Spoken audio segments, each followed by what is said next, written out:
छात्रों को नहीं, यहाँ पे सरकार को एडवाइस कर पाएंगे। देखिए छात्र तो सही स्टैंड लेके बैठे हैं, अब यहाँ के हम छात्रों को थोड़ी समझाएंगे कि आप गलत कर रहे हो। ये छात्र यहाँ भूखे बैठे हैं बहुत दिन से, कुछ छात्र हॉस्पिटल में बैठे हैं, यहाँ धूप हो रही है, यहाँ बारिश हो रही है, आप देख रहे हैं किस तरह से हालातों में यहाँ छात्र बैठा हुआ है।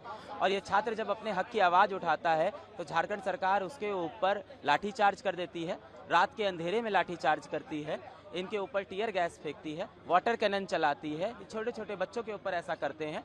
ये बच्चे ही झारखंड का भविष्य हैं। रिस्पेक्टेड शिबू सोरेन ने इन्हीं का फ्यूचर सोचा था, झारखंड इन्हीं से बनना था। आज इन्हीं बच्चों को इग्नोर कैसे कर सकते हैं हम लोग? 3-3 साल से, 5-5 साल से, 6-6 साल से ये सरकारी एग्जाम की तैयारी करते हैं कि हम एग्जाम देंगे और फेयर एग्जाम होगा और रिजल्ट आएगा। पर रिजल्ट की जगह क्या आती हैं? खबरें आती हैं, पेपर लीक हो गया, माफिया बैठे थे, पेपर बिक गया, 400 लोग एक परिवार के सेलेक्ट हो गए, कोई टॉपर कहीं से आ गया। हर बार यही खबरें आ रही है। क्यों नहीं इसकी सीबीआई इंक्वायरी होती? ये बच्चे क्या डिमांड कर रहे हैं? कोई इस्तीफा तो डिमांड कर नहीं रहे हैं।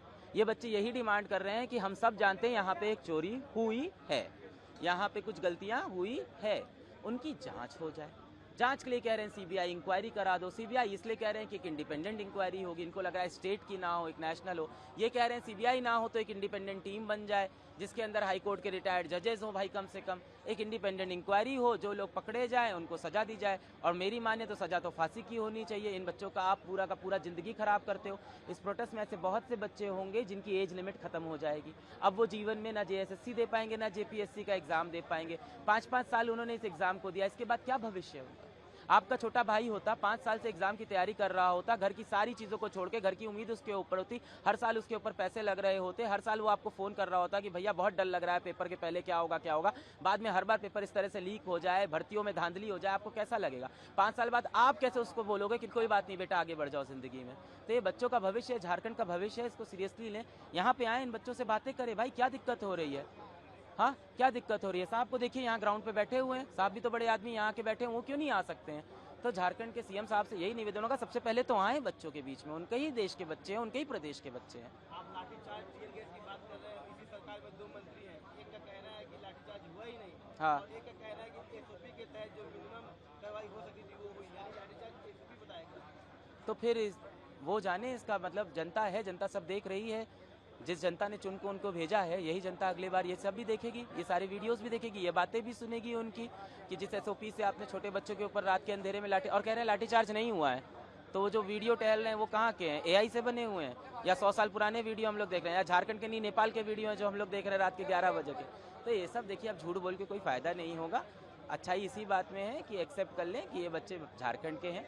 हर कोई साथ में जोहार झारखंड बोलता है, दिल से बोलता है। इन बच्चों के अंदर बहुत फीलिंग है झारखंड को लेके, और मुझे लगता है यहाँ के सीएम साहब के अंदर भी है, उस फैमिली के अंदर भी है।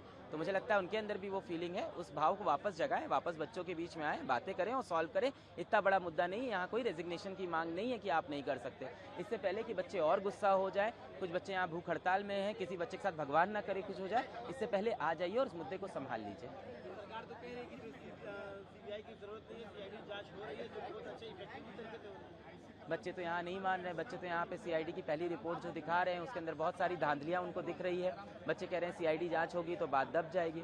तो बात यहाँ ये नहीं कि मैं क्या चाहता हूँ, हम तो क्या है भाई, इन बच्चों की ही आवाज़ है। ये बच्चे यहाँ क्या चाहते हैं? बच्चे चाहते हैं सीबीआई की जांच हो। सरकार वहाँ बैठ के बात करना बंद कर दे, मुझे लगता है सबसे पहले यहाँ आ जाए, बातें आसान हो जाएगी। बच्चों पर एफआईआर भी काफी हुआ है, और पुलिस बिल्कुल नहीं होनी चाहिए। का कहना है कि जो एफआईआर हुआ है वो ये प्रोटेस्टेंट स्टूडेंट थे उनको नहीं हुआ है, but they were the anti social element, क्योंकि बच्चों के प्रोटेस्ट का फायदा उठाकर माहौल खराब करते हैं, उन पर हुआ है। देखिए, जब भी इस तरह के प्रोटेस्ट होते हैं तो डेफिनेटली कुछ ना कुछ सोशल एलिमेंट्स आ जाते हैं, एंटी सोशल एलिमेंट्स। पर मेरा हमेशा यही अपील होता है कि यहाँ पे बहुत ही मासूम बच्चे हैं, देश का भविष्य, आम घरों से आते थे, बेचारे पढ़ाई करते थे, पहली बार इस तरह के माहौल में आए हैं, उनके खिलाफ ये सब ना करें भाई। आपके देश में उनको किसी भी तरह से मतलब अनकंडीशनल सारी एफआईआर हटा लेनी चाहिए। छोटे छोटे बच्चे हैं, देख रहे हैं कितने छोटे छोटे बच्चे यहाँ पे खड़े हैं, खाना नहीं मिल रहा है, यहाँ पे बारिश हो रही है, कितनी दिक्कतें हैं यहाँ पे। अब इनके खिलाफ एफआईआर करेंगे, शोभा देगा आपको? आप पावरफुल है ना। देखिए, जब भी एक पावरफुल आदमी एक दबे कुचले आदमी को दबाता है तो शोभा नहीं देता है। हमेशा कहा जाता है पंचअप करिए, तो सरकार पंचअप करे भाई। अगर सरकार को लड़ना है तो और बड़ी ताकत से लड़े, केंद्र सरकार से अपने हक के लिए लड़े। इन बच्चों से थोड़ी लड़ना है, ये तो उनके प्रदेश के बच्चे हैं, तो कभी भी पंच डाउन नहीं करना चाहिए, शोभा नहीं देता इतनी बड़ी सरकार।